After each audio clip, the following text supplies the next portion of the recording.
और चलिए सीधे रुक करते हैं राजस्थान का। सीएम धामी इस वक्त संबोधित कर रहे हैं क्योंकि आपको पता है राजस्थान में विधानसभा चुनाव होने वाले हैं। ऐसे में रैली ये लगी हुई है सभी सीएमओ की और सीएम धामी वहां मौजूद है। सफर 125 किलोमीटर का अब सड़क के माध्यम से नहीं, आने वाले समय में आप रेल से यात्रा करेंगे। रेल की लाइन तेजी से बिछाने का काम हो रहा है।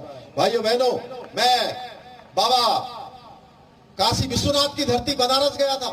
वहां देखा मैंने मां गंगा का जल कोई भक्त यदि भगवान शंकर जी में महादेव जी पर चढ़ाना चाहता था तो उसको रास्ता नहीं मिलता था। लेकिन बाबा के यहाँ भी काशी कॉरिडोर बनाने का काम किसी ने किया है। तो बनारस गया था, वहां देखा मैंने मां गंगा का जल कोई भक्त यदि भगवान शंकर जी में महादेव जी पर चढ़ाना चाहता था तो उसको रास्ता नहीं मिलता था। लेकिन बाबा के यहाँ भी समाप्त करने का काम मोदी जी के नेतृत्व में संपन्न हो गया। लाल चौक पर तिरंगा फहराने का काम संपन्न हो गया। पाकिस्तान के अंदर घुसकर सर्जिकल स्ट्राइक बालाकोट में करने का काम भारत की सेना ने किसी के नेतृत्व में किया तो ये हिम्मत भी हमारे प्रधानमंत्री मोदी जी के नेतृत्व में किया है। भाइयों बहनों, आज चाहे चीन की सेना हो, आतंकवादी हो, अलगाववादी हो, जिहादी हो, उनके दांत खट्टे करने का काम, या गलवान की घाटी हो या तवांग की घाटी हो, उस तवांग की घाटी में भी दुश्मन के दांत खट्टे करने का काम भारत की सेना मजबूती से कर रही है। आज भारत सक्षम हो रहा है। हम दुश्मन को उसके घर में घुसकर उसको जो है मात देने का काम कर रहे हैं। भाइयों बहनों, आज मोदी जी के नेतृत्व में हमारा देश शक्तिशाली और सुरक्षित राष्ट्र बन गया है। पहले के समय में सेना को पूछना पड़ता था, गोली आई है, गोली का जवाब देना है कि नहीं देना। क्यों शर्मा जी, यही होता था ना चंदेल जी, मान सिंह जी, यही होता था। आप लोग बताइए, पहले के समय में हमने देखा होगा तो सेना के ऊपर गोली चलती थी तो पूछते थे कि जवाब देना है कि नहीं देना है। लेकिन अब सेना के लोगों को गोली का जवाब देने के लिए हमारे सैनिकों को किसी को पूछना नहीं पड़ता है, बल्कि सेना के लोग गोली आती है तो गोली का जवाब गोलों से और तोप से देने का काम करते हैं। यह है नया भारत मित्रों।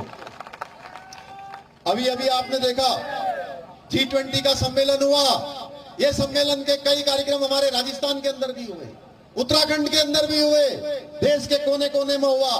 पूरी दुनिया ने भारत की शक्ति को पहचाना, भारत के सामर्थ्य को देखा, भारत की संस्कृति को देखा। हमारे ब्रांड एम्बेसडर बनकर दुनिया के अंदर G20 के जो आए हुए अतिथि पूरे भारत का एक संदेश लेकर गए। यह काम भी हमारे प्रधानमंत्री जी के नेतृत्व में सफलतापूर्वक संपन्न हुआ। चंद्रयान पर हम पहुंच गए, हमारा आदित्ययान लॉन्च हो गया। भाइयों बहनों, आज भारत रक्षा का क्षेत्र हो, चिकित्सा का क्षेत्र हो या ज्ञान विज्ञान का क्षेत्र हो, हर क्षेत्र में भारत आज आगे बढ़ रहा है। भाइयों बहनों, हम सभी जानते हैं आजादी के बाद राजस्थान के अंदर हो या उत्तराखंड के अंदर हो, जिसने कांग्रेस की सरकारों ने हमेशा हमारी पहचान को समाप्त करने का काम किया है। कभी आपातकाल दिया, कभी घोटाले दिए।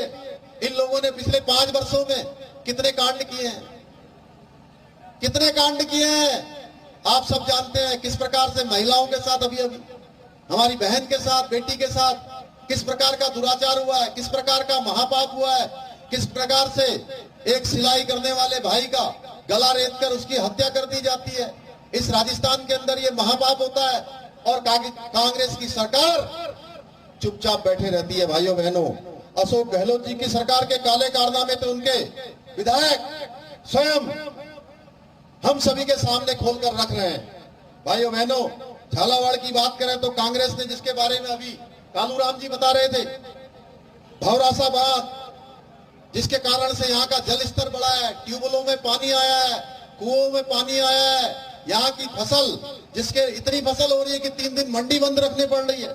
लेकिन पिछले 5 सालों में सारी योजनाएं, सारे विकास के काम रुक गए। भाइयों बहनों, सारे काम रुक गए। एक तरफ जहाँ आज आदरणीय मोदी जी के नेतृत्व में रेल का जाल बिछाया जा रहा है, वहीं 1 दशक से भी ज्यादा समय हो गया दिगोड़ ग्वालियर रेल परियोजना को स्वीकृति मिलने के बाद भी इस योजना पर आज तक काम शुरू नहीं हुआ है। इसलिए काले कारनामे कांग्रेस के अब किसी से छिपे हुए नहीं है। उनके विधायक यहाँ के मुख्यमंत्री जी को पत्र लिख रहे हैं, मंत्री को ही खनन माफिया बता रहे हैं, इनके साथी भी कुछ कम नहीं है।